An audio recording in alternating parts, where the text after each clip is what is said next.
आंखों के इंजेक्शन से बीनाई खत्म होने का स्कैंडल। पंजाब के 8 शहरों में 11 ड्रग इंस्पेक्टर्स को मुअत्तल कर दिया गया है। इसी पर मजीद बात करेंगे। आपको बताएं कि बड़े पैमाने पर यह कार्रवाई की गई है और ड्रैप ने मुख्तलिफ इलाकों में कार्रवाइयाँ भी की हैं इस हवाले से, और 8 शहरों के 11 इंस्पेक्टर्स को भी मुअत्तल कर दिया गया है। नुमान लियाकत हमारे साथ मौजूद हैं। जी नुमान, अपडेट कीजिएगा।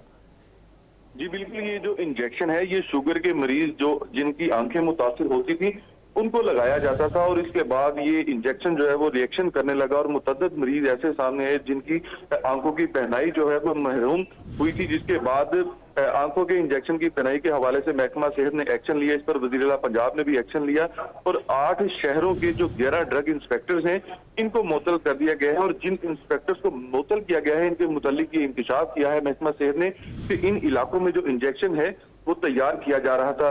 कार्रवाई जो की गई है वो लाहौर, मुल्तान, सादिकाबाद, रहीम यार खान, जंग, फैसलाबाद और खानेवाल में हुई है, जबकि महकमा सेहत की जानिब से जो अदाद व शुमार जारी किए गए हैं इनके मुताबिक मजमूई तौर पर 68 मरीज जो है वो मुतासिर हुए थे, और इस वक्त 11 ड्रग इंस्पेक्टर्स को मुअत्तल कर दिया गया है। इसी पर अपडेट कर रहे थे नुमान लियाकत, आपका शुक्रिया।